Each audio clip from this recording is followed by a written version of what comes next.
Top of the morning, guys. It's been one hell of a week over here at the shop. What does that mean? It's always a hell of a week, no matter where you go. Well, this one in particular, just with the proximity of the holidays and birthdays and all the other stuff, a big influx in business. It's always steady. But sometimes there's an influx, and it causes me to have to reorganize. Let's see what these screws look like. It causes me to have to reorganize things, and that's okay. So I'm getting a parts bin set up for a service on this old Mark II Master Volume JCM 800. This old guy here. And this is part of the way I keep organized. I'll just put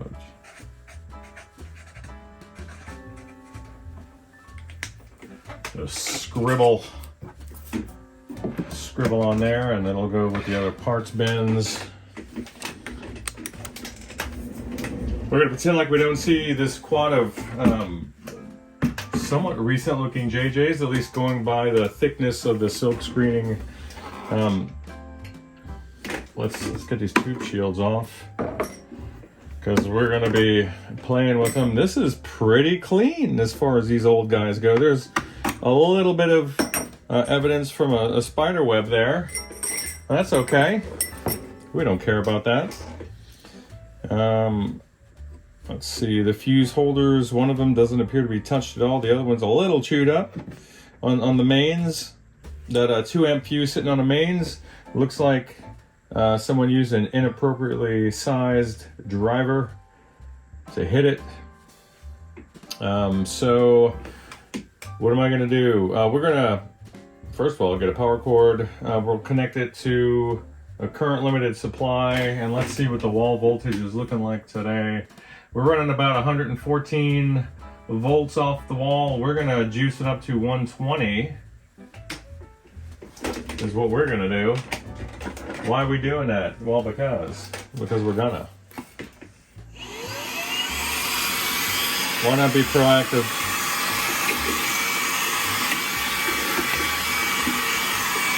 If I don't have to wrangle with a spider today, that's a good day.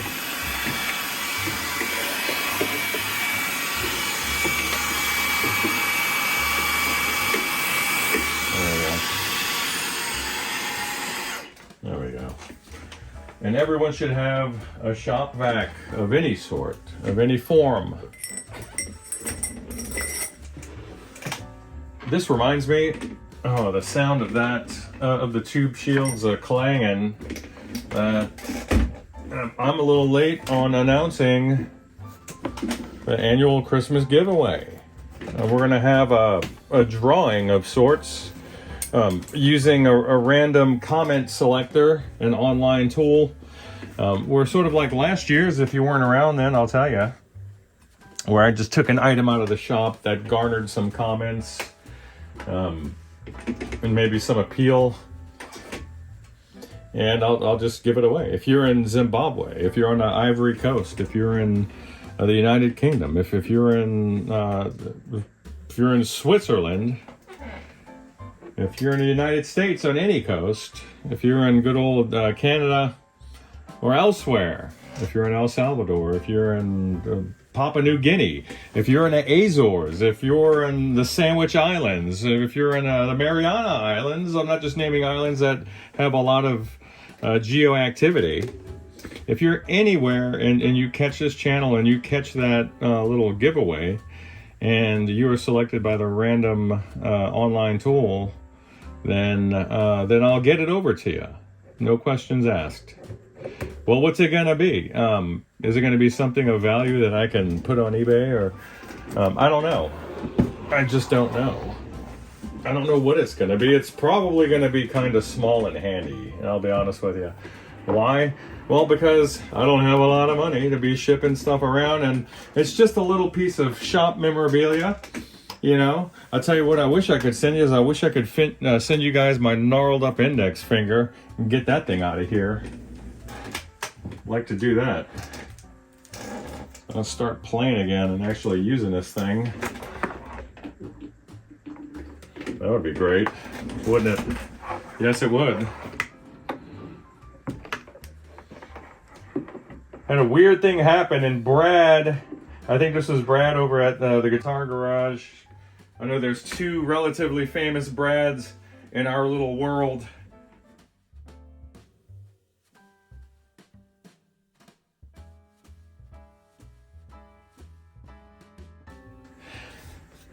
And I think you somehow got Andy Fuchs over to my channel to look at the videos that I made about that ODS 50.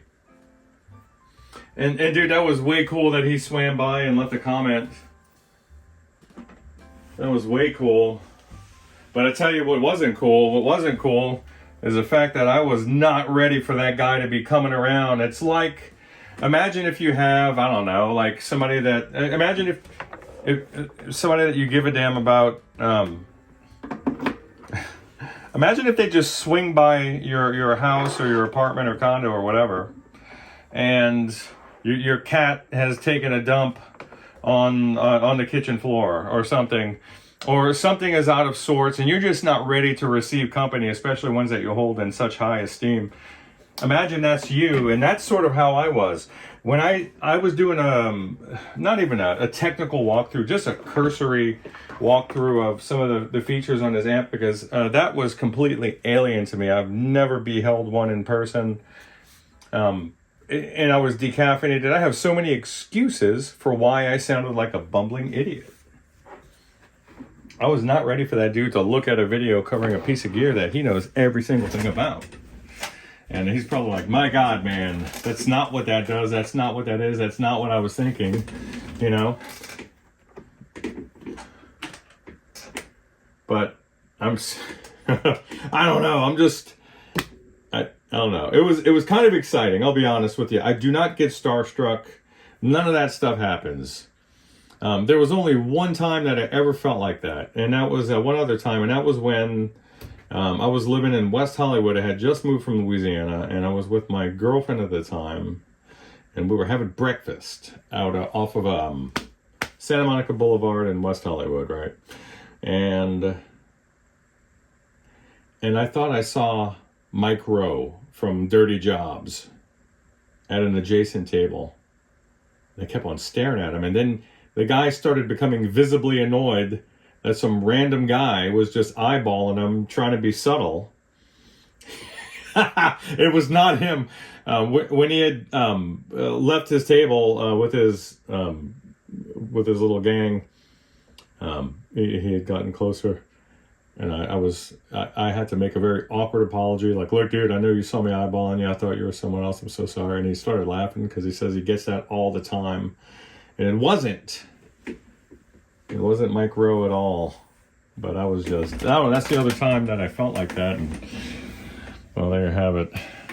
Anyway, we got, wow. Old classic JCM 800. Some may argue that this is the one to get. All I know is this is the one that was gotten. I do like these. And I used to hate them because I didn't know anything about them. This was back in the days when I was just playing guitar in a bedroom, and all gain was developed through the gain knob in the preamp, because you couldn't turn it up because your dad was in the next room watching TV and did not want to hear it, even though he encouraged you to learn. So let's power her on. Am I going to put a signal generator in there? Yeah, but I'm not yet. Let's just see what's going on the power amp. And sorry for touching you there, buddy. And it's already turning into a Mars or a Hall. We have a fissure there that is located there between an S and an H. So get the meter warming up. I have a feeling we're going to need you. 3, 2, 1. Little mechanical hum from the power transformer. Let's see if it translates over through the speaker cab. It is still in standby mode.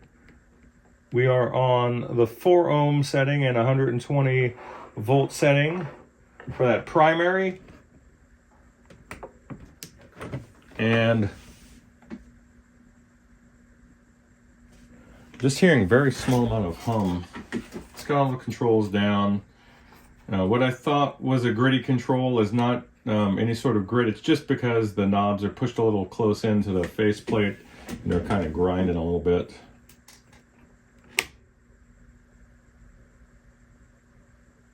Let's see. Present space. Middle treble. Master. Preamp. Wow. Very impressive. Very low noise floor. Wow.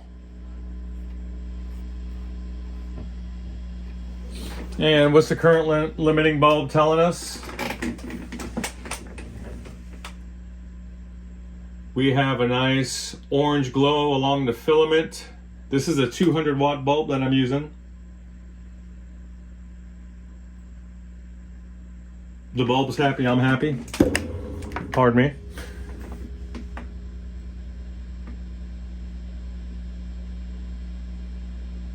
Now, let's see here. I'm going to put it back into standby.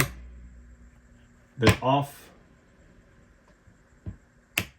I wonder how well biased these power tubes are. I'm only losing 5 volts off of the power supply with this thing conducting. And everything is completely cranked up, which is why you're hearing all this noise. So I would expect to lose at least 10 volts from the wall with a 100 watt amp like this running the power tubes in the sweet spot. I'm not exactly seeing that, but it's not exactly a problem. So let's well, for certain I'm gonna have to take the chassis out of the head shell here and do the pots, do a cursory bit of routine maintenance, which may end up capturing some of the issues the owner's been experiencing. We're going to check the health of the power amp, all the electrolytics. We're going to just go from input to output and make sure that there's nothing untoward occurring inside of the chassis here. So you guys stand by. And we're back with what? With that old 800. What else? What else are we back with? And what are we looking at? Now we're going to verify that the fuses are the right values. But so far, so good. No ejecta or bulging of consequence from these filter caps, which is nice. And it looks like these are either stained or these screen grids look a little stressed out. I'm probably going to change these guys out and then I'll make some measurements on the grid resistors.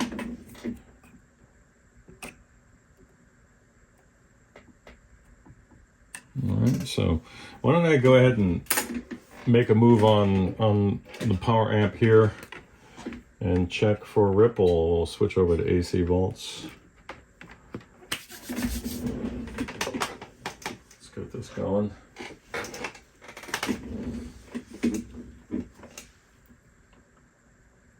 I feel like I've seen this before. Or I've seen, you know what, Michael? I think I've seen another one of your amps with these, with this sticker on the inside of the chassis.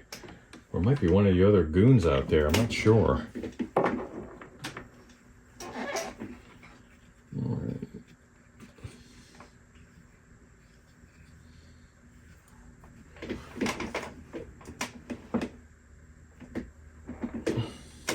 All right, the old 2203. See if there's a little date on this guy.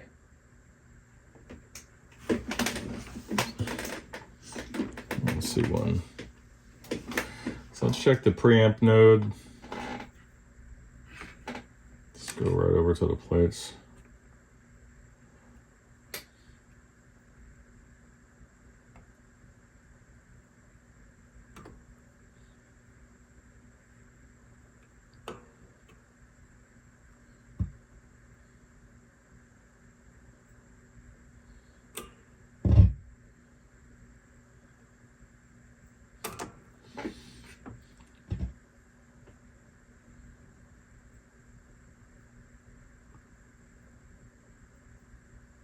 Right about 2 millivolts here, which I like.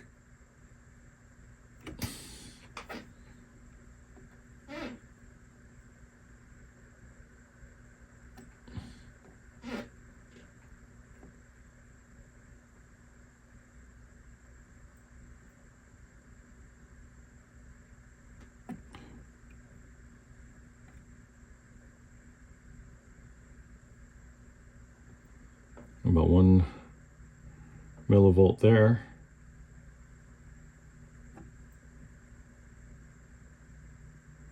Wow.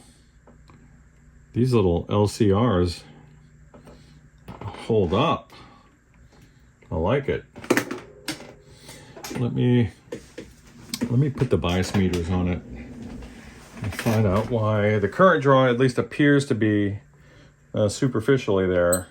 Appears to be on the lower side.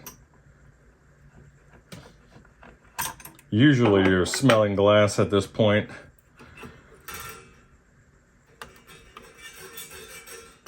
Let me gently wiggle these guys out.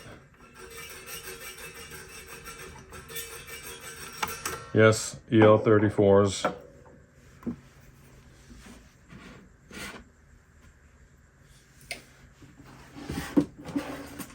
Bias probes out. All right.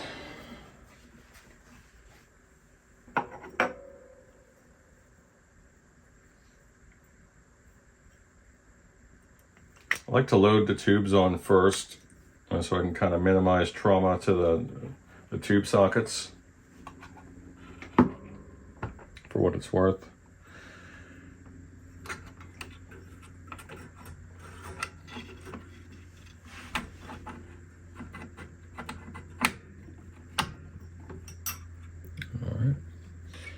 There's one. Sockets are nice and tight, and pushing the probes in is giving me that very sharp and resistive metal on metal feel. It's not giving me like a greasy kind of a feel, which tells me that the sockets are relatively clean, relatively.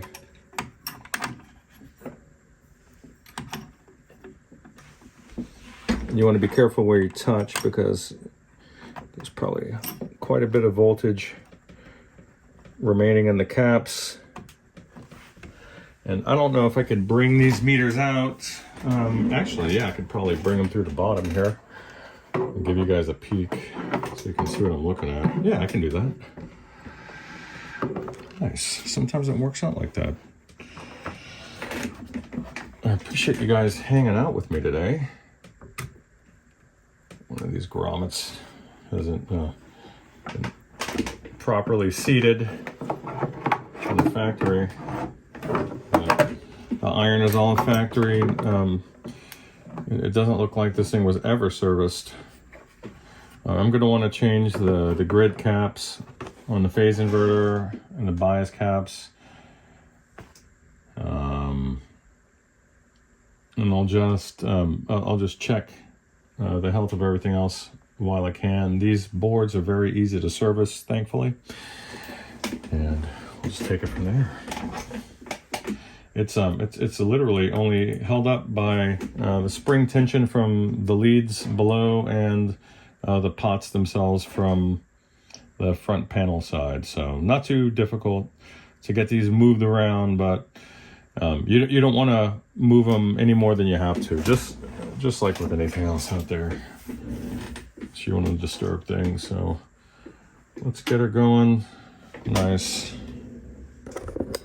Get that going there. Then you guys can see that for one pair of the push-pull side, we have this meter. Then for the other pair that's closer to the power transformer, we have the other guy there. We're going to let them warm up. Remember I said that it felt like they were running on the cooler side because of how much voltage we were shedding. Remember that inverse relationship thing. So you just take that with you. You just take that with you. And let's see where she ends up. So we're looking at, well, let's crunch some numbers. See where that leads us. I don't have any desk space there to show you guys, and I'm not, I don't have a lot of time for different camera angles. So we're looking at, what is that, 427 volts DC. And about 30, let's just say we're running, is this guy gonna creep up on us?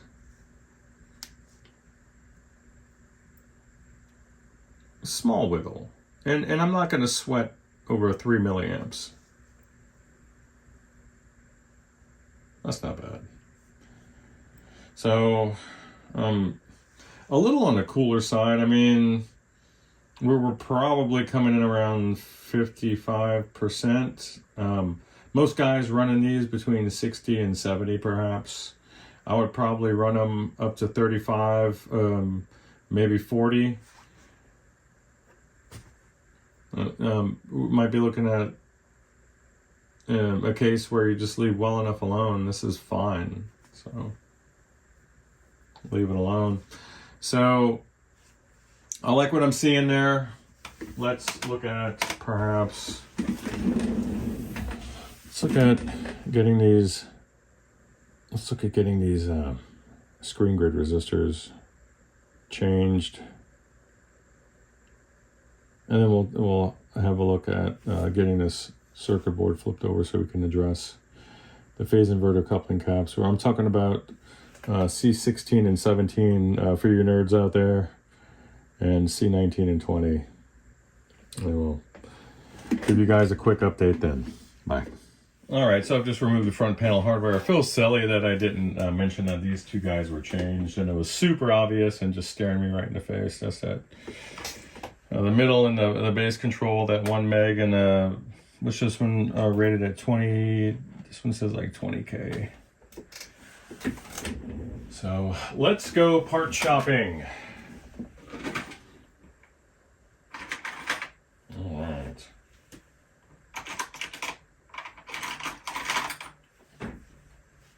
All right. So these will just fit. These are the 100 100s for the bias supply. Alright, then we'll see what else we need.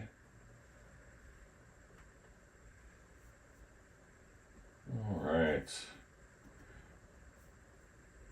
I already have my Marshall schematic opened up here.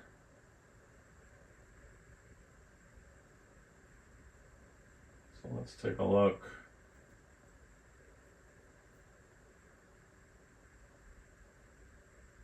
Choose.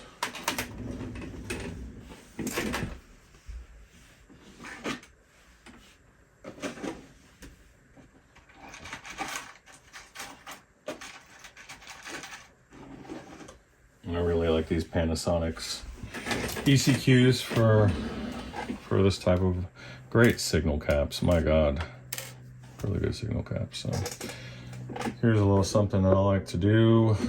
I don't know if I have the right size on hand. Let me grab a nice little rubber band. And I think I can make that work. Actually, let me just dump this out. It's taking up space.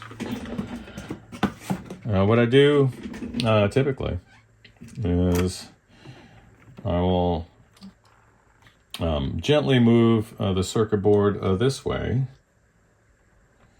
And then I will move the rubber band over that way and capture the whole shebang with a jack like so. And then that will give me pretty easy access to the business end of that circuit board where I can do some work. If my iron is up to the task, and it appears to be. Get some fresh solder wick. Try not to frustrate myself with all the clutter that's on this bench top at the moment. There seems to be a lot. Let's see what those joints look like. He barely added any solder there. Come on, Bubba. Like barely. Just like tack them in place.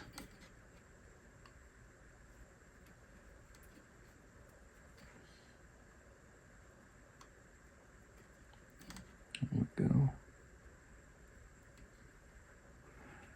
And let's see who else needs some love since we're down here. All the other little guys are looking pretty good. All right, I'm happy with that. So let me get her set up again, and I'll get that cap taken off. Those caps, rather. Be right back.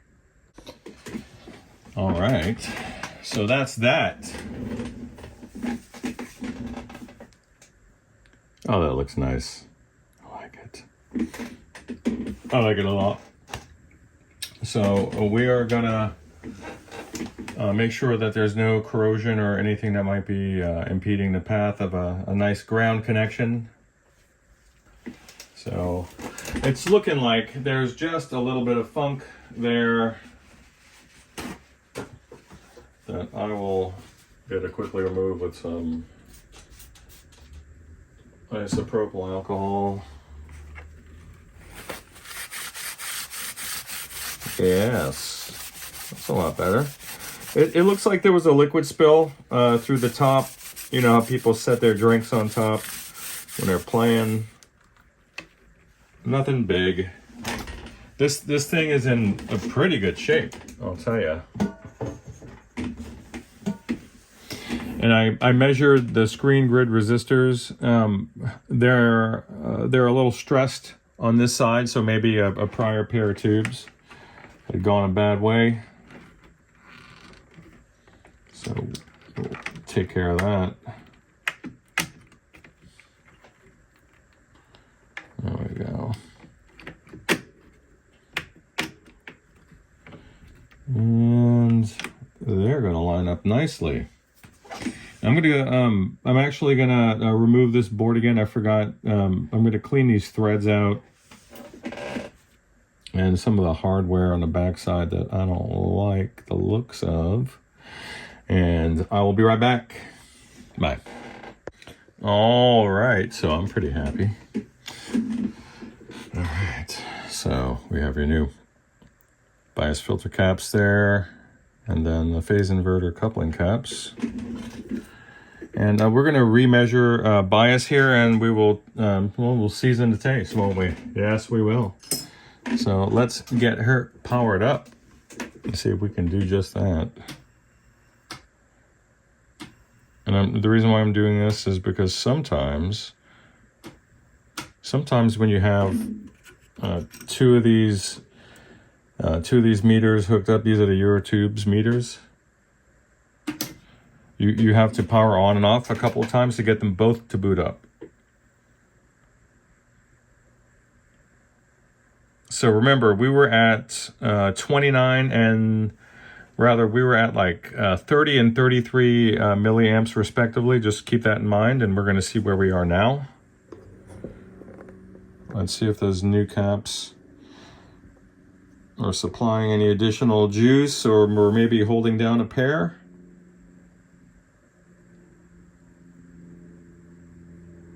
And look at that. So these caps are obviously an exponentially greater health. I will not be able to balance that out. We still have a 3 milliamp discrepancy, the same we had prior, but we are getting some more current delivered or being pulled because we have a healthier filtration system on that circuit. Now, let me grab the appropriate tool.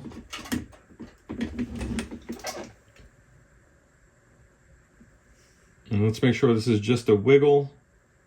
And this is not going to be an issue where we have some runaway current. So I'm just going to bump these a bit.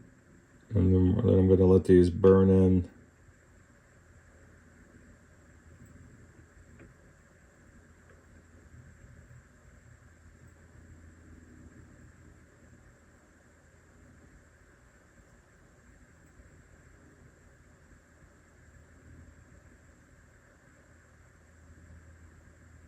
That's so JJ. I'm probably going to adjust the range resistor. The JJs, I find, if you're putting JJs into an older amp, let's say from the 80s on back, I find that the JJs are cooler. And oftentimes I'll have to, the pot will usually run out of space or room for adjustment, and then I do find myself having to adjust that range resistor, so that's what we'll do. But what I'm going to do before that, because this is really not bad. We're around 60% right now, so I'm almost tempted just to leave it be. It's fine. Let this lady run a little on the cooler side. I'm going to get these screen grid resistors removed and replaced. We have those little ohmites back there, just loving their lives. That's just, they're doing what they want to do. The screen grid resistor on this last node here actually had an intermittent contact with the socket pin itself because the lead had somehow been severed. So we're gonna fire this guy up again and recheck bias. Okay, Michael, we got a problem. Check this out.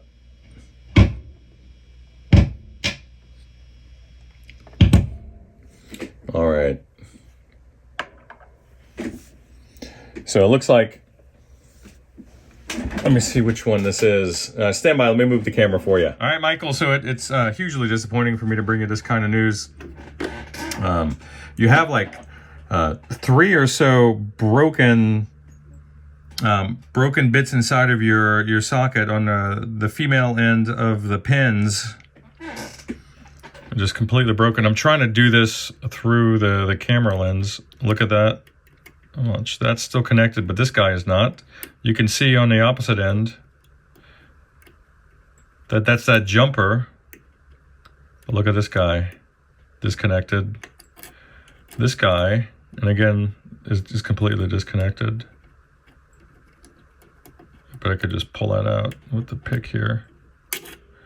That's disconnected, and again, I'm just looking through the phone. There's that jumper. This is broken. That's still good. That's still good. That's still good. So maybe I'll just, so it'll be pins 1, 9, so plate and heater, 1, 9, oh. 1, 9, 6, 2 plate pins. 1, 9, and 6. Then I'll see about just doing some pin transfer. Pardon the interruption. I need to transplant 3 pins. So what does that tell you? That the other 6 are probably not that far behind. I mean, you're looking at 2 plate pins and a heater pin. Critical. Well, every pin is critical, but especially. So I'm going to transplant this new socket in there. It will mate up perfectly with what? And I can't get it to focus there. With your existing tube shield, which is a nice high quality bit, and you'll never know. Except you won't have those issues again, will you? No, you won't. I am out of time. For now, I will get this all put together and produced into an update for you. But before then, I will reach out and give you a heads up. Sorry for the bad news. Bye.